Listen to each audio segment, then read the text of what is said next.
They tell you that when it happens, you'll remember a bright light. That's the part everyone gets wrong. There was no light.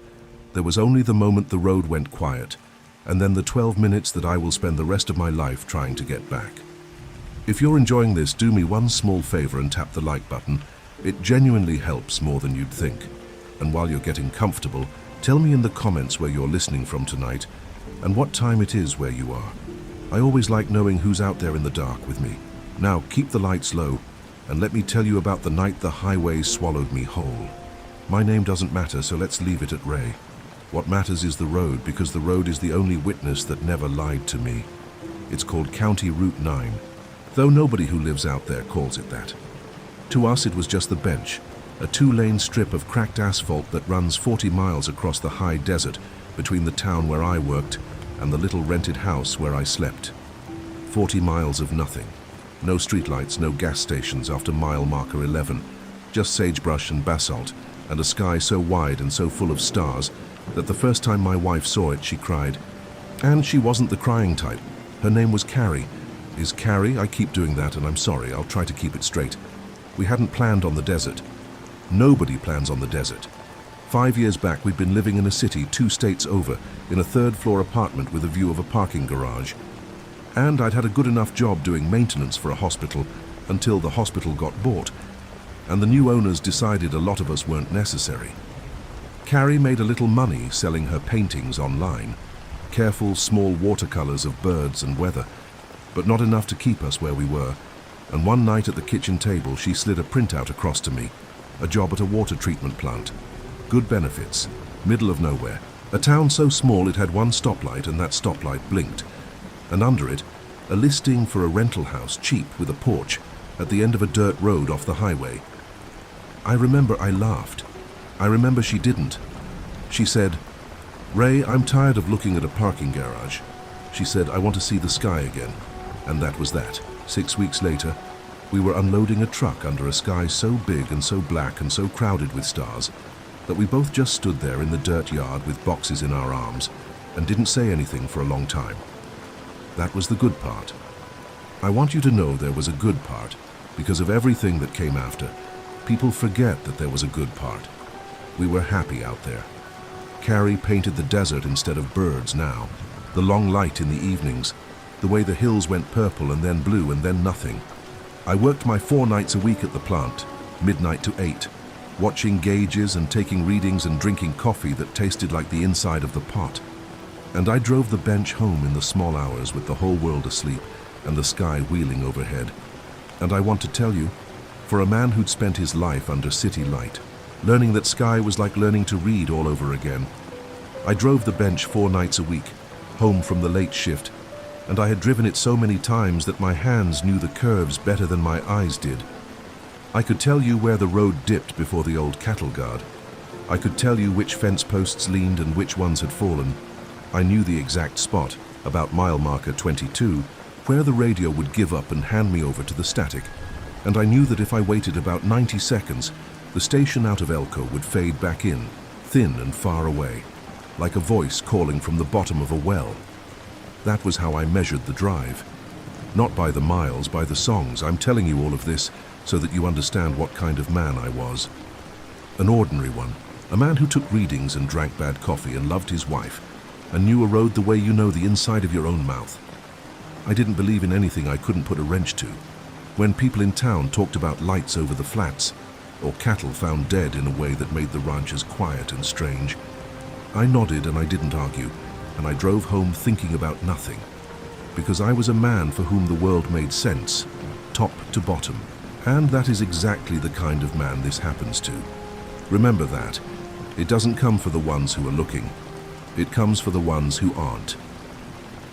The night it happened was a Thursday in late October. I remember because Carrie had texted me before I lost signal, something about her sister's dog being sick. And I remember thinking I'd call her back once I hit the good stretch where the signal came and went. It was cold that night, the first real cold of the season, the kind that turns your breath to smoke and makes the stars look sharper, closer, like they've leaned down to get a better look at you. I'd stayed a little late. A pump on the number 2 line had been throwing a fault code all week, and Dale, who worked the shift before mine, had waited around to walk me through what he'd tried. Dale was 60-some years old and had lived out there his whole life. And when we were done with the pump, standing in the door of the plant with the cold coming in, he said something I didn't think about again until much later. He said, "You watch yourself on the bench tonight, Ray." I said, "I always do." And he looked out at the dark, past the sodium light over the lot, and he said, "Cattle been off this week, bunched up wrong." My granddad used to say, when the cattle bunch like that, the sky's got a low door in it somewhere. And he laughed, the way you laugh when you don't fully mean it, and I laughed too. And I got in my truck and I drove out onto the bench, and behind me the sodium light shrank down to a single orange star and then went out behind a rise, and I was alone. My headlights carved their little tunnel of light out of the dark, and the dark closed up behind me like water. That's the thing people who've never driven a road like that don't understand. Out there, the darkness isn't the absence of something. It's a presence. It has weight. It leans on the car. Some nights I liked it. Some nights it was like driving through the inside of something enormous and asleep. And I was the only thing awake in all the world. And there was a peace in that you can't find anywhere a light can reach. That night I liked it right up until mile marker 22. I hit the dead zone right on schedule, and the radio dissolved into hiss. I didn't mind. I'd started to like those 90 seconds of static. There's something honest about it. It's the sound of the space between stations, the sound of nothing at all, and most nights I'd just let it wash over me and count in my head, waiting for Elko to come back. That night, Elko didn't come back. I counted to 90. I counted to 120. The static kept going, and then I noticed that it had changed. It wasn't the flat, even hiss anymore. It had gotten deeper, slower, like something was pressing down on it, like a hand laid flat over a speaker. And under it, faint, so faint I told myself I was imagining it, there was a rhythm, a pulse, 3 beats, a pause, 3 beats, steady as a heart. I reached over and turned the radio off. And here's the part I've never been able to explain to anyone, not to Carrie, not to the doctors, not to the man who came later and wrote everything down and never wrote back. When I turned the radio off, the sound didn't stop. 3 beats, a pause, 3 beats. I could feel it now, in the steering wheel, in my teeth, in the small bones behind my ears. I told myself it was the engine. I told myself it was a tire going bad, a bearing, something mechanical and boring and fixable. I even slowed down and rolled the window down an inch to listen, and the cold came pouring in, and the sound was outside too. It was everywhere. It was coming up out of the ground and down out of the sky, and it was inside my own chest, matching my pulse, or maybe my pulse was matching it. I couldn't tell anymore which one was leading. I have thought about that a great deal since. Which one was leading? I don't think I want the answer. That was when the engine died. Not sputtered, not stalled. Died all at once, clean, like a switch had been thrown. The headlights went with it. The dashboard went dark. And the truck, still rolling, coasted to a slow stop in the middle of the bench, with 40 miles of nothing on either side, and a sky full of stars that, I swear to you, had gone completely still. I want you to understand what I mean by still. Stars don't move, not to the naked eye, not fast enough to see. But there's a life to them, a shimmer, the little tremble of light coming across all that distance through all that air. And that had stopped. The sky looked painted. It looked like a photograph of a sky, like a ceiling somebody had made to look like a sky. And for one lurching second I had the thought, clear as anything, that I had never really been outdoors at all, that the whole world was a room and I had just now heard the walls. And the sound, the 3 beats and the pause, had stopped too, and in its place was the deepest silence I have ever been inside of. No wind, no insects, no tick of the cooling engine, nothing. A silence with edges to it. A silence you could lean against. I sat there with both hands on the wheel of a dead truck, and I did the only thing a person can do in a moment like that. I laughed. Just a little. A nervous, stupid little laugh. The sound a person makes to prove to himself he's still in a world where sounds are allowed. And it came out of my mouth and it went about 6 inches, and then it was gone, swallowed. like the dark had reached in and taken it out of the air before it could reach my own ears. I tried the key. Nothing. Not even a click, not even the sad tick of a dead battery, and a dead battery I would have understood. A dead battery I could have loved. I tried my phone, the screen wouldn't light. I pressed the button and I pressed it again, and I held it down and there was nothing. Black glass, my own dim face looking back at me. I tried the door and the door opened, and that surprised me so much that I just sat there with my hand on the handle and the cold air pouring over my legs, because some animal part of me, some old deep part that knew things my thinking part didn't, had been sure the door wouldn't open, had been sure I was sealed in. And now that it had opened, that same old part of me was screaming, quietly, from somewhere far down, that I should pull it shut again and hold it, and not under any circumstances get out. I got out. I don't know why I got out. If I could go back and grab that man by the collar and haul him back into the truck and hold the door shut with my whole body, I would. I've dreamed it 100 times, reaching him in time. But I got out because when your truck dies on a road you've driven 1,000 times, you get out and you pop the hood and you look at the engine like you understand it. Because that's what people do, that's the ritual. And I needed a ritual right then, more than I have ever needed anything in my life. I needed the world to still be the kind of place where a man could look under a hood. The gravel crunched under my boots, and the sound of it was so loud in all that silence that it frightened me. Each step was an event. I remember standing next to the truck, one hand on the cold metal of the roof, and I remember I didn't go to the hood at all. I just stood there, and I looked up, and the stars started to move. Not all of them. A patch of them, off to the east, low over the black shapes of the hills. A patch about the size of my hand held up at arm's length. The stars in that patch slid sideways, smooth and slow, and my first thought, my last ordinary thought, was that I was dizzy, that I'd stood up too fast, that the sky was swimming the way it does when the blood leaves your head. And then I understood that the sky wasn't swimming. The stars in that patch weren't moving at all. Something was passing in front of them.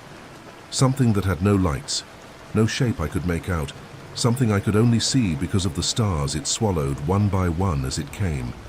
A hole in the sky moving toward me, and the leading edge of the hole was a curve, a long, clean curve like the rim of something enormous, and it was taking more and more of them, that whole eastern quarter of the sky going out like a slow black tide coming in, and it was not making one single sound. I couldn't move. I want to tell you I ran. Every version of this I've told in my own head over the years. I ran. I got in the truck. I got down in the ditch. I did something, anything, other than what I actually did, which was stand there next to my dead truck with my hand on the cold roof and my head tipped all the way back and watch the stars go out. And the thing kept coming, and it was over me now. I could feel it over me the way you can feel a low ceiling in the dark before you've touched it. And the very last thing I remember, the very last ordinary thing, is that the air around me got warm. Suddenly, impossibly warm, like a door had opened onto a summer that shouldn't exist. In the middle of the first cold night of the year, standing on a road where my own breath had been smoking a minute before, warmth came down over me soft as a blanket, and with it came a smell I have spent 7 years failing to describe, and I'll fail again now. It was like ozone, the smell after lightning. It was like a hospital, clean and cold and wrong. It was like the inside of a seashell held up to your ear, if a smell could be that sound. And under all of it, it was like something I recognized, something from so far back in my life that I couldn't place it, something that made my eyes fill up with tears, before my mind even knew why, the way a song from your childhood can undo you, before you've remembered the words. Then the 12 minutes. I say 12 minutes because that's what the clock said later. When the engine came back on all at once, headlights and dashboard and radio blaring the Elko station mid-song like nothing at all had happened, the clock on the dash read 12:19. And the last time I had looked at it, sitting there in the dead and silent truck, it had read 12:07, 12 minutes, and I remember none of it. That's not quite true. And this is the part I've never told anyone, not once in 7 years. So if you're still with me, if you're out there in the dark right now, then you're about to know something my own wife doesn't know. I don't remember the 12 minutes, but I remember the edges of them. The way you remember the edges of a dream in the first second after you wake, before it all drains away and you're left holding a feeling with no picture attached. And what I remember from the edges is this. I remember being very high up. I remember looking down and seeing my own truck, small and dark on the pale ribbon of the road, with the driver's door hanging open and the little dome light on inside it, a single warm point in all that black. And I remember thinking, with no fear at all, that's mine. That's where I keep my body. I remember that the not being afraid was the most frightening part, because it wasn't my calm. I know my own calm. This was a calm that had been put into me, poured into me, carefully, the way you'd fill a glass you didn't want to spill, and I could feel it filling me and I could do nothing about it, and part of me didn't want to. And I remember a room, or the edge of a room, curved, pale, too big the way a sound can be too big for the space it's in. And I remember that I was not alone in it, that there were others. And I don't mean the thing that had come for me, I mean others like me, people, taken people, though I never saw their faces and I couldn't have told you how many, only that the room was full of a held breath that belonged to more than one chest. And here is the fragment I've never let myself look at straight on, and I'm only doing it now because the dark makes it easier, and because you're the only one I'll ever tell. I had the sense in that room that the others had been there a long time, longer than a night, longer than a life, some of them.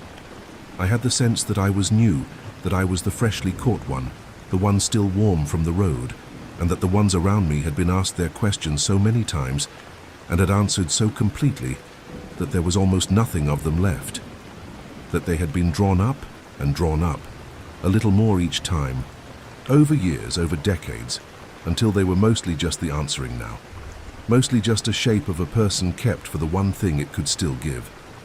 And the terrible part, the part I woke up sweating from for months, was that they were not suffering. I could feel that too. They were at peace. They were warm. They were wanted. They had been emptied so gently over so long that they had come to love the hand that did it. And if you had offered them the road back, the truck, the cold, the porch light carry, any of it, I don't think a single one of them would have taken it. And I remember thinking, in the small part of me that was still mine, oh, that's what this is. That's not a night. That's a life. They're going to keep me my whole life. And I remember the question.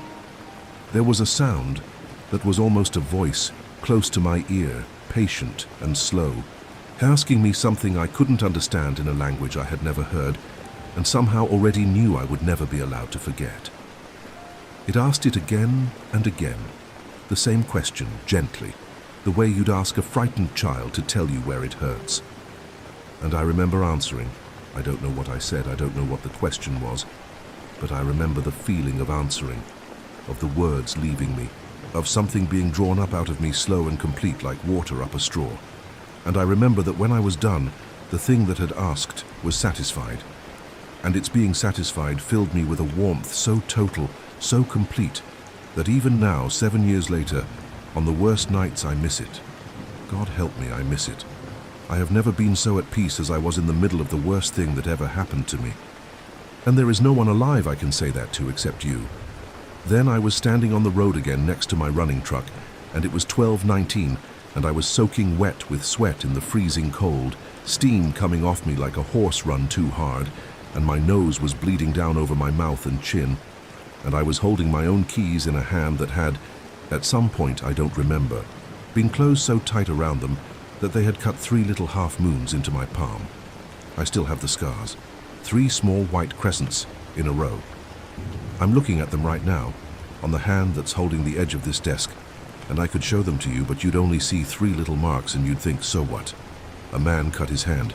You have to have been the hand. I got back in the truck. I drove home. I did it on autopilot. The way you drive when your body knows the road and your mind is somewhere else entirely, except my mind wasn't somewhere else. My mind was nowhere at all. It was a white blank. It was the inside of a shell. I don't remember the rest of the bench. I don't remember the turn onto the dirt road or the last mile of washboard or pulling into our own yard. I remember that I was suddenly standing on our own porch in the cold, unable to make my hand work the doorknob, staring at it like it was a thing I'd never seen, and I remember the porch light was on, and it was too bright. It was so bright it hurt all the way to the back of my skull, and I stood there with my hand hovering over the knob until Carrie opened the door from the inside because she'd heard the truck, and then heard nothing follow it. And I remember her face changing when she saw me, going from sleepy to afraid in the space of a single breath, the way water changes when a cloud goes over it. And I remember her saying my name like a question, "Ray?" And then again, higher, "Ray, what happened? Whose blood is that?" And I remember looking at her, at my own wife in the doorway of my own house, and opening my mouth to tell her, and finding that I could not remember how to speak. Not the words. I had the words.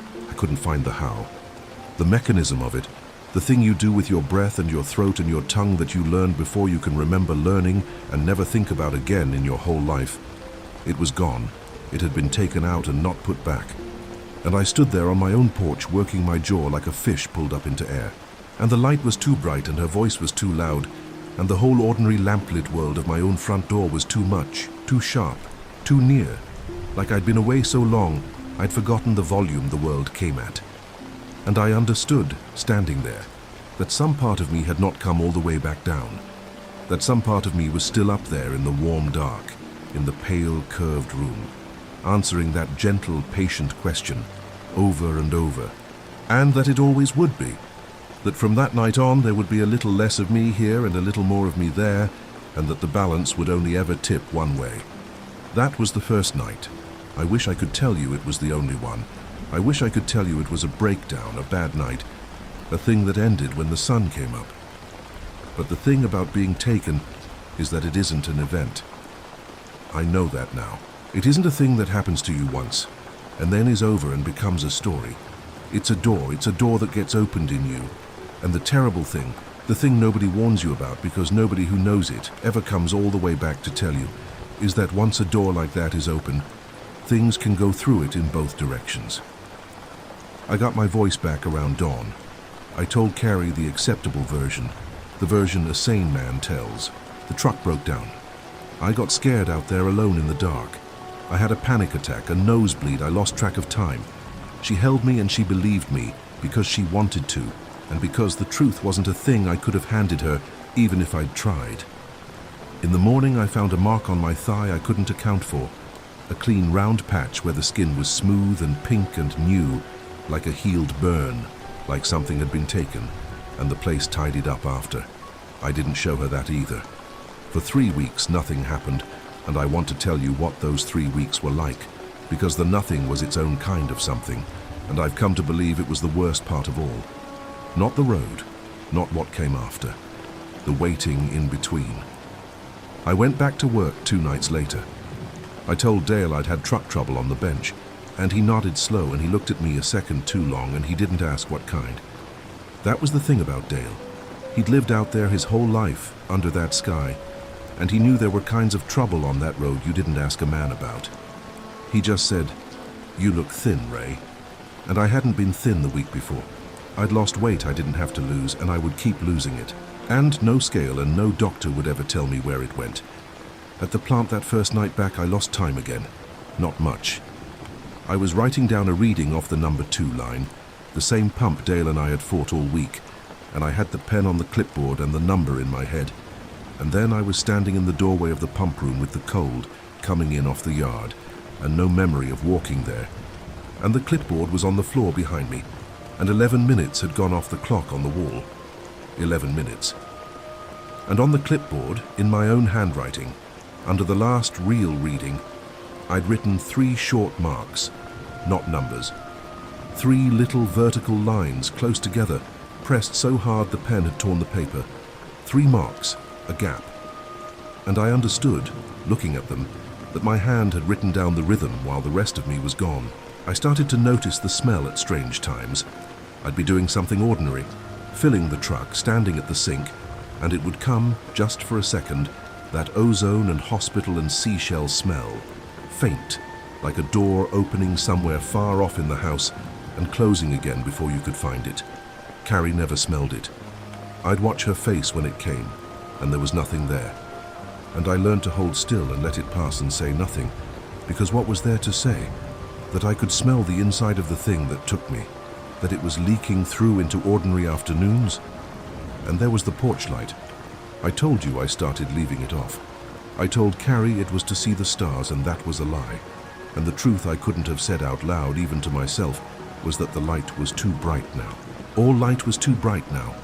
And the deeper truth under that one, the one I only found much later, was that some part of me had already begun, very quietly, in the dark hours when even I wasn't watching, to leave the dark a way back in, to keep the door from latching. Because part of me, God forgive me, part of me had already started to wait for it to come back the way you wait for someone you love, who is very late. Carrie felt the change before she understood it. Wives always do. She stopped asking me directly, which was worse, and she started watching me, which was worse still. And one afternoon, about 2 weeks in, she called me into the little room she used to paint, and she was standing in front of her easel with a strange, still look on her face, and she said, "Ray, when did I paint this?" And I looked, and it was a watercolor. Her hand, no question. That careful, patient hand I knew, but it wasn't a bird or the hills or the long evening light. It was a shape, pale, curved, too big for the paper, the way a sound can be too big for the room it's in, and around the bottom of it, small, in a row, 3 marks. And she was looking at it like it belonged to a stranger. And she said, very quiet, "I don't remember painting this. I don't remember buying this color." And I looked at that pale curved shape that I had been inside of, that I had never described to her, that I had never described to anyone, and I said, in a voice that came out steadier than I had any right to, "It's good. You should keep it." And that night, I took it out to the burn barrel while she slept, and I set it on fire, and I stood there in the cold, in the dark, with no porch light on, and watched it curl and blacken. And the smell that came off it was not paper and not paint. It was ozone, it was a hospital. It was a seashell held up to my ear. And then, 3 weeks to the night, lying awake in the black with Carrie breathing soft and slow beside me, and the whole desert silent for 100 miles in every direction, I heard it start up again, not outside, not on the road, from the middle of our bedroom, 3 feet off the floor, out of the empty air. 3 beats, a pause. 3 beats. I lay there and I did not move. I want you to understand that I did not move a single muscle, not for the longest hour of my life, because I had learned something on that road 3 weeks before, learned it in my body below the level of thought. And what I'd learned was this. When it's near, you hold still, and you keep your eyes where they are. And you do not turn to look. Because looking is a kind of answering. Looking is opening the door a little wider.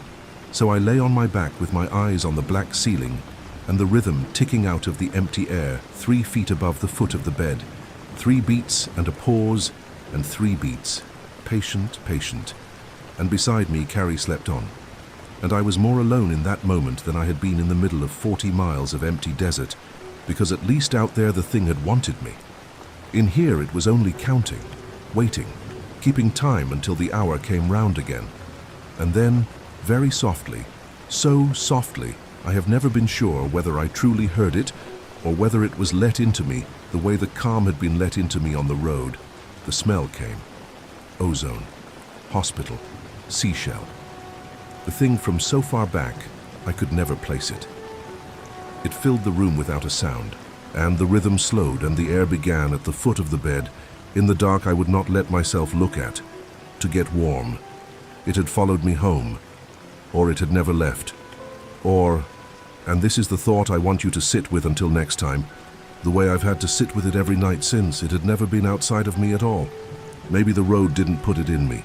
Maybe the road was only where I finally got quiet enough to hear the thing that had been keeping time inside me my whole life, waiting for one cold night, and one empty highway, and one ordinary man foolish enough to get out of his truck and look up.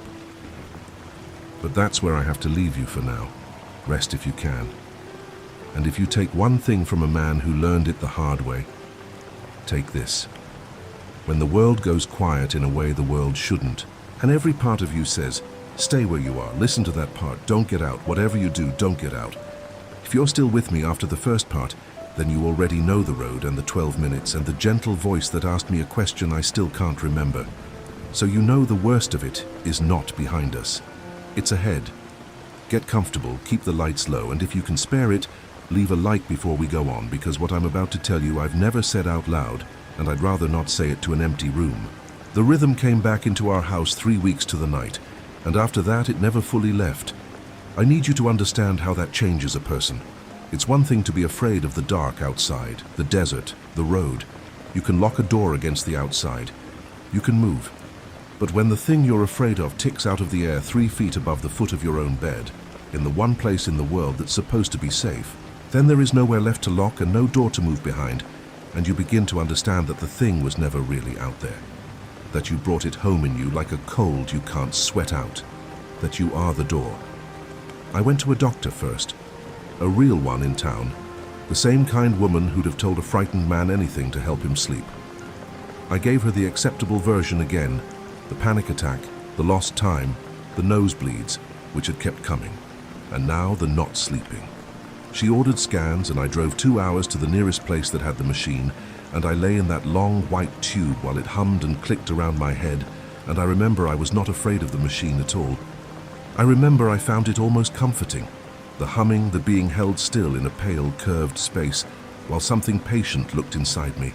And when I understood why I found it comforting, I had to ask them to stop and let me out. And I sat in the parking lot for an hour before I could drive. The scans were clean. Of course they were clean. She told me the human brain does strange things under stress. She told me to drink water and sleep and come back if it got worse. It got worse. I didn't go back, because I understood by then that there was no picture their machines could take of the thing that was wrong with me. It wasn't in the meat. It was in the part of me their machines can't photograph, the part that had been up in that room, the part that was still up there answering and getting a little smaller every time. The man came about a month after that. I've never known who he really was. He knocked on our door on a weekday afternoon when Carrie was in town, and he had a plain car and a plain coat and a plain quiet way about him, and he showed me something in a wallet that I looked at without reading, the way you do, and he said he was following up on some reports of unusual activity along the county roads, and could he ask me a few questions, and I don't know why I let him in. I think it was because he was the first person who'd come to my door already knowing. He never said aliens. He never said any of the words you'd say. He just asked me questions in a low, even voice, and wrote my answers in a small notebook. And his questions were the questions of a man who had heard this before. Did the vehicle lose power? Did I recall a smell? Did I experience a period of time I could not account for? Had I noticed any marks? And at that last one I went cold all over, because I hadn't told him about the mark on my thigh. I hadn't told anyone. And he just waited, pen ready, and looked at me, patient, patient. And I understood that he already knew the answer and was only waiting to see if I'd lie. I didn't lie. I told him about the mark. He wrote it down. He asked if there had been others since, and I said I didn't know. And that was the truth, because I'd stopped looking. And when he was done, he closed his little notebook, and he stood up, and at the door he turned around and he said one thing that I have carried like a stone in my chest ever since. He said, "Mr." And he used my real name, which I'd never given him. He said most people only get visited the once. He said it like it was supposed to be a comfort. And then he said, "If it's still coming back, that's not the ordinary kind." And he gave me a card with a number on it and told me to call if it got worse, and I called that number 4 times over the next year at 3 and 4 in the morning, and it rang and no one ever answered, and no one ever wrote back, and I have never seen that man again. If it's still coming back, that's not the ordinary kind. I think about those words more than I think about almost anything. The house got worse through the winter. The clocks were the first thing. We'd find them stopped, all of them. The one on the stove and the one on the microwave, and Carrie's little wind-up one by the bed, all stopped at the same time, and the time they stopped at was always one of 2 times, 12:07 or 12:19. The minute it started on the road, and the minute it ended. I never told Carrie those numbers meant anything. I just reset the clocks in the morning without a word, and she'd watch me do it, and neither of us would say what we were both starting to know, which is the loneliest way there is to live in a house with someone you love. The lights would dim when the rhythm came, late in the deep part of the night. Not go out. Dim, like something enormous nearby was drawing power drawing everything, drawing the warmth and the light and the sound all toward one point in the dark, at the foot of our bed. And I would lie there and hold still and not look, the way I'd taught myself, and Carrie, who could not hear the rhythm and could not smell the smell, would nonetheless wake every time and reach over in the dark and put her hand flat on my chest. She never knew why she woke. She'd say, "In the morning I had a bad dream, I don't remember it." But her hand always came. And every time her hand came, the light came back up, and the smell faded, and the rhythm stopped. And I would lie there in the dark holding my wife's hand and understand that she was the only thing standing between me and a door I was no longer sure I wanted closed. We had a dog by then. I haven't mentioned him. He'd come to us that fall, a rangy tan stray who'd wandered up the dirt road half-starved and decided our porch was his, and Carrie named him Bailey and fed him up, and he became hers, the way dogs do, following her room to room, sleeping across her feet. Bailey knew before either of us really knew. Bailey would stand in the middle of a room and stare at a corner where there was nothing, ears up, still as a held breath, for whole minutes at a time. And as the winter went on, he started refusing to come inside after dark. He'd stand at the edge of the porch light and look at the house, at our house, and whine, low. And no amount of calling would bring him over the threshold once the sun was down. And then one morning in February, Bailey was gone. We found him at the far edge of the yard, out past the burn barrel, lying in the frost, and he wasn't hurt. There wasn't a mark on him. He looked like he was sleeping, he looked peaceful, and Carrie knelt down in the frozen dirt and put her hand on him, and he was cold. And she made a sound I'd only heard her make one other time, on the porch the night I came home. And I stood there and I looked at Bailey lying so peaceful and unhurt and tidy in the frost.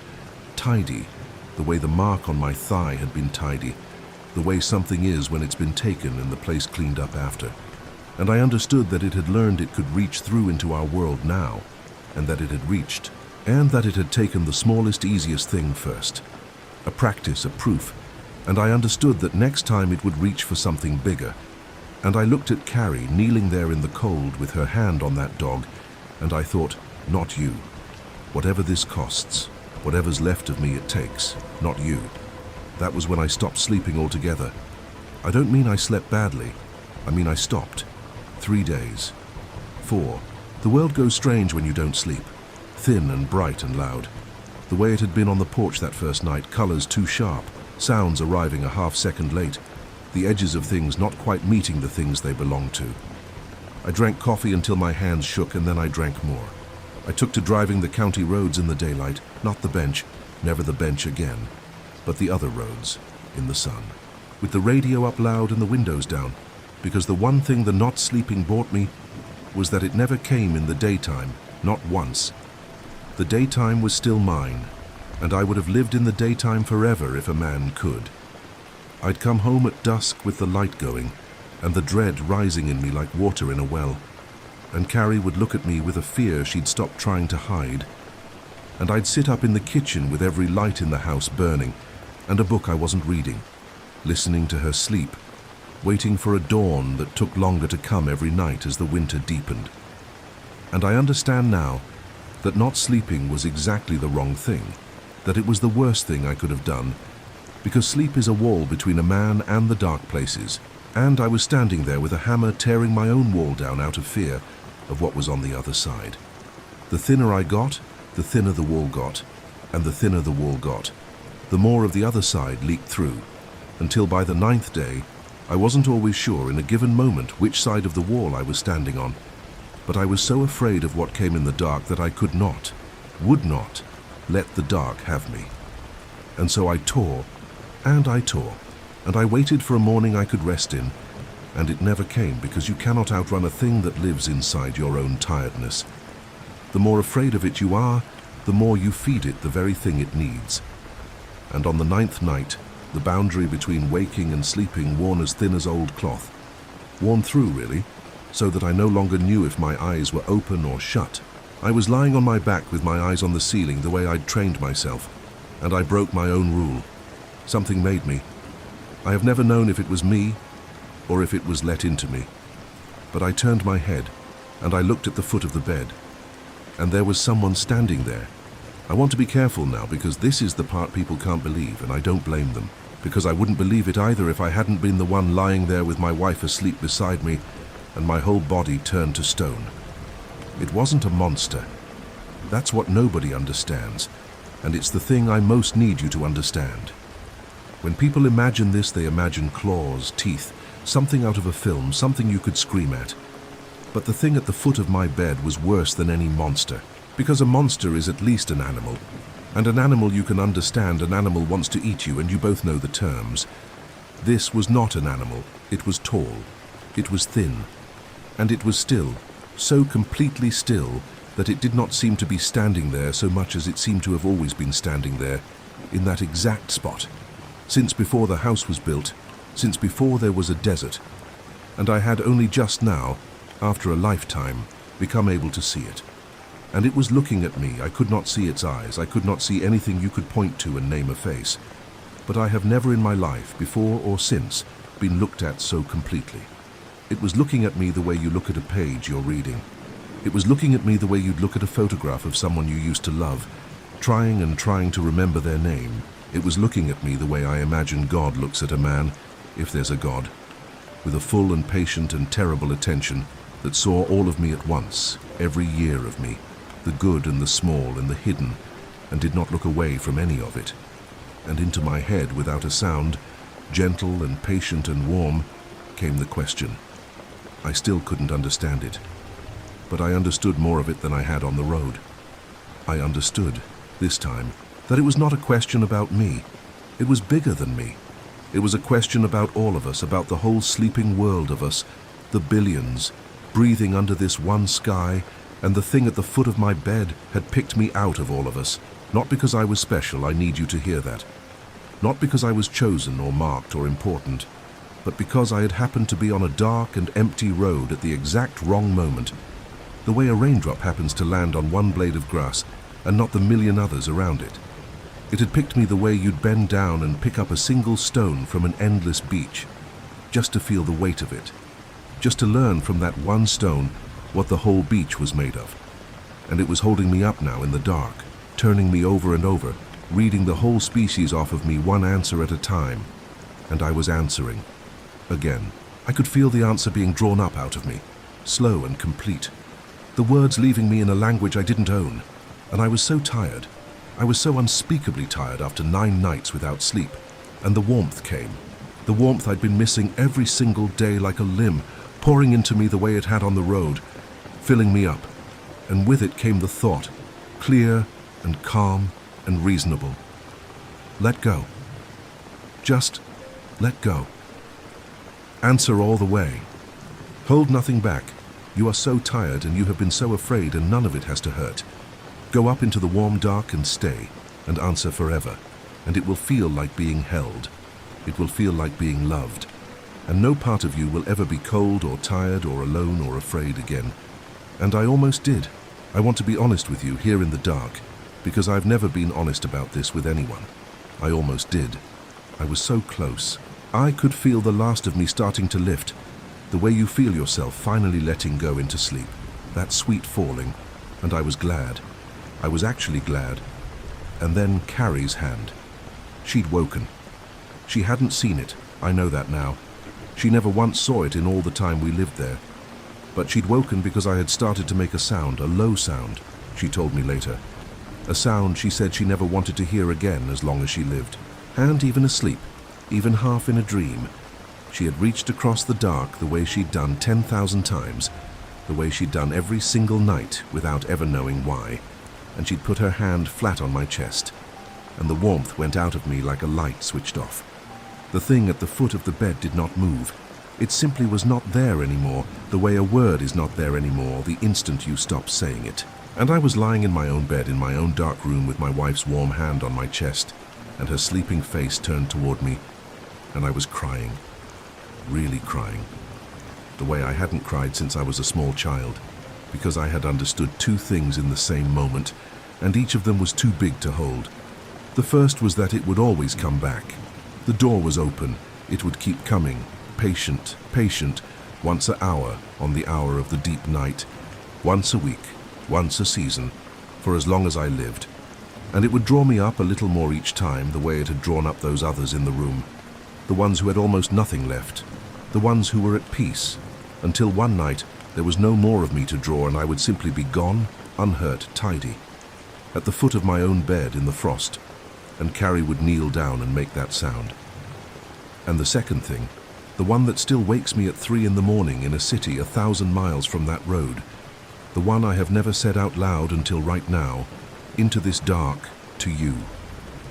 The second thing I understood was that a part of me wanted it, that the warmth was real, that whatever that thing was, whatever it wanted from me, when it looked at me, it saw all of me, every part, the parts I keep from Carrie, and the parts I keep from myself. And it did not turn away from any of it. It just kept looking and it wanted more. And here is the thing about a whole human life. No one in mine had ever wanted more of me. People want less. Everyone you'll ever love will, in the end, in the small ways and the large, want a little less of you than you are. And here was this thing from the long dark between the stars, and it wanted all of me, every last drop, and it is so hard. It is so unbearably hard to be wanted like that, completely for the first and only time in your life, and to have to say no. After that night, Carrie made me see someone, a specialist, 2 hours the other direction from the machine, a quiet man in a quiet office who listened to the acceptable version of my story, with his hands folded and nodded in all the right places and gave it all its proper names.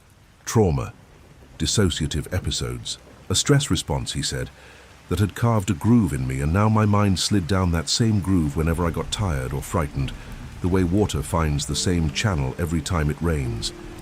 He was kind, and he was careful, and everything he said made sense. Made so much sense that for a whole afternoon driving home, I let myself believe him.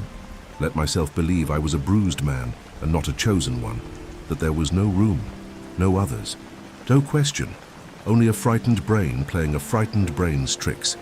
And I want to tell you of everything that happened to me. That afternoon of believing him was the cruelest, because that night it came again and took the belief away. And you can only be given back your hope so many times before the giving back is worse than never having had it. I never went to him again either. There is no name in any of his books for a thing that leaves round pink marks on a man, and stops the clocks at the same 2 minutes, and lays a dog down cold and unhurt in the frost. It came twice more before we left. The second time I didn't wake in my bed. I woke in the yard, standing in the frozen dirt in my bare feet at the edge of the porch light, out past the burn barrel, out where we'd found Bailey, with my head tipped all the way back and my arms held a little away from my sides, palms turned open, the way you'd stand to be lifted, the way a child stands to be picked up by someone it trusts. And the stars overhead had gone still, that painted, photographed stillness I knew, and the air around me was warm as summer in the dead heart of a desert winter, and the smell was everywhere, and the question was in me, and I was answering. I was pouring up out of myself into the warm dark. And the terrible thing, the thing I have to make you understand, is that I don't know how long I'd been out there. My feet were white and cracked and bleeding from the frozen ground by the time it was over, so it was long. It was a long, long time. And I felt no cold and no pain and no fear the whole while, only that total warmth, that being wanted, that being read like the last page of a book someone had loved. I only came back because Carrie woke to an empty bed and came looking and found me out there under the still sky with my arms open and screamed my name into the dark.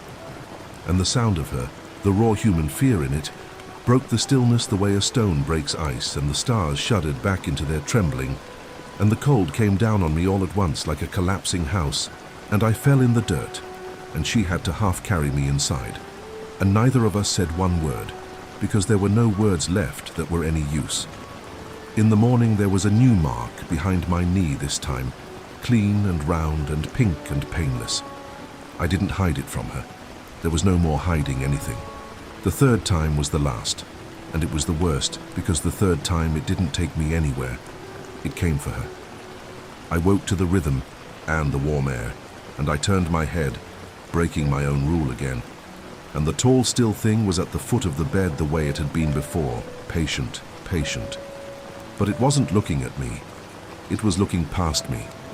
It was looking down at Carrie, asleep on her side of the bed with her hand already reaching, even in sleep across the space toward me, and it was looking at her the way it had looked at me that first night, with that full and terrible attention, reading her, weighing her, deciding. And I understood cold all the way through in a way the desert had never made me, that it had learned everything it could from the stone it had picked up off the beach, and that it had noticed at last the warm hand that kept pulling that stone back, and that it was curious now about the hand, that it was going to reach for the hand. And I did the only thing I've ever done that I'm proud of. I didn't hold still. I didn't keep my eyes safe. I sat up in the warm dark in front of that thing, and I put myself between it and her, and I opened myself all the way, everything, every door I had, and I said in my mind, in whatever language it was that lived in me now, take me, take all of it. Take the last of me tonight if you want it, but her you do not touch. Her hand stays warm, that is the price. That is the only answer I have left, take me instead. And I felt it consider.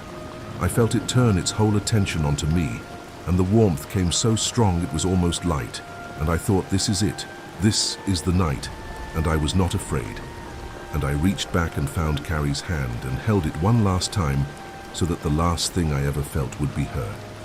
And it left. It simply was not there. And Carrie woke because I was crushing her hand and sobbing, and she held me bewildered in the dark, asking what is it? What happened? And I couldn't tell her that I had just bought her a life with what was left of mine, that it had accepted the trade, that the door was mine to hold shut now only because I had promised to open it all the way in the end. She went and got the atlas that morning. She didn't say why. She just opened it on the kitchen table to the map of the whole country and looked at it a long time, and then she looked at me and I nodded. And that was how we decided to leave, without a single word, the way we'd come to decide everything by then. We left 3 days later. We didn't sell the house, we just left it, drove away from that sky with the truck full of what we could fit, and Carrie's paintings and nothing else, and we drove east until the desert gave out and the land got green and crowded, and full of people and light. We live in a city now. The sky here is orange at night from all the streetlights, and you cannot see a single star, not one, and I know how that sounds. What a sad small thing to give up, a sky like the one we had. But I have never once missed it. I sleep with the curtains open to that orange glow, and I am grateful for every ugly electric bit of it, because it means the dark can't get all the way in. For a while, I let myself believe we'd done it. That distance was the answer, that the thing was tied to that place, that sky, that road, and that we'd simply driven out from under it the way you drive out from under a storm. The first weeks in the city were the best sleep I'd had in a year. I lay in the noise of traffic and sirens and neighbors, and I drank it in like water, because every ugly human sound was proof that I was back in the world of people, back where the dark had walls, back where a man could be ordinary again. I started eating. I started to put back some of the weight I'd lost. Carrie caught me laughing at something on the television one night, and she stopped and looked at me like she'd found something she'd been afraid was gone for good, and she didn't say anything, she just came and sat close, and I thought, we made it. We got out. We got out in time. It came on a Tuesday, 6 weeks in. I woke at the deep hour with the curtains full of that orange city glow, and everything looked safe. The streetlight, the shapes of our furniture, Carrie's slow breathing. And then I felt the air go warm. And I lay there and I told myself, no, it's a dream. It's an old fear. It's a habit of a bruised mind, the specialist would say, the way you flinch at a raised hand for years after. And then the smell came. Ozone, hospital, seashell. And in the middle of our safe city bedroom, 1,000 miles from that road, 3 feet above the foot of the bed, out of the empty air, patient as it had ever been, came the rhythm. 3 beats. A pause. 3 beats. And I understood, lying there. The last thing there was left to understand, the thing that finished whatever the road had started. It was never the sky. It was never the desert or the bench or the low door in the clouds that Dale's granddad used to talk about. Those were just where I happened to be standing when it reached in. The thing hadn't come down out of the stars to find me. It had come up out of me to answer the stars. The road wasn't the place it lived. The road was only where I finally got quiet enough and dark enough and alone enough to hear it. And you cannot move away from that. You cannot drive east from that. It's in the wiring. It's in the part of a man the machines can't photograph. I had carried it into the city in my own chest, as surely as I'd carried it home from the bench, and I would carry it into any house, under any sky, to the last house I ever slept in, because I was the door. I had always been the door, and there is no moving away from a door you are. I reached across the dark and found Carrie's hand and held on, and I answered just a little, and I stopped, and the warmth went, and I lay awake until the traffic thickened into morning. And I never told her it had come. I let her keep believing what she'd started to believe, because she was sleeping through the night again, and her face had come back, and I would rather carry this alone to the end of my life than watch that fear come back into the face of the only person who ever wanted me to stay. Carrie thinks it's over. She thinks it was the road and the stress, and a good man's mind that bent and then slowly over years, in the noise and light of the city, bent back. I let her think that. I let her think it because it lets her sleep, and because I love her more than I have ever been able to say, and because there is nothing in this world that she can do. Because here's the thing I haven't told her. Here's the thing I've only ever told you tonight, in the dark. It still comes, not often. Once, maybe twice a year on the darkest nights, in that hour when even a city finally goes quiet. I'll wake and the curtains will be full of that orange glow, and everything will look safe, and then I'll feel it. The air goes warm. The smell comes, ozone and hospital and seashell, and the thing from so far back I can never place it, the thing that fills my eyes before I know why. And into my head, gentle and patient and endlessly kind, comes the question. Even here, even 1,000 miles away under a sky with no stars in it. It found the road into me a long time ago, and it does not need the sky anymore. And every time, I do the same thing. I reach across the dark, and I find Carrie's hand, and I take it, and I hold on, and I answer just a little, and then I stop. And the warmth goes, and I lie there holding my wife's hand until morning. I answer a little more each time. I've made my peace with that. I know how this ends. I'm not a young man, and Carrie is not a young woman. And I know, the way I know the curves of a road I'll never drive again, that one of these nights I'll be old, and I'll be alone, and there'll be no warm hand in the dark to reach for. And on that night, the question will come, the way it always comes. Patient. And I won't have a single reason left in the world to say no. And I think, when that night finally comes, when I stop holding back and answer all the way, I'll finally understand what it's been asking me all these years. And God help me. I think I'll be glad. So that's all of it. That's the whole of what happened to an ordinary man on an ordinary road, and I've given it to you the only way I know how. Straight. In the dark. Where these things are easiest to say. If you take anything from me, take this and keep it, and I hope to God you never need it. Keep a hand to reach for. Someone, anyone, in the dark. And on the night your car goes quiet on an empty road, and the radio fills up with a rhythm you almost recognize, and the stars overhead go still as a painting, and every part of you says, stay, stay. Do not open that door. Don't get out. Whatever you do. Don't ever get out. Sleep well tonight and leave the curtains open.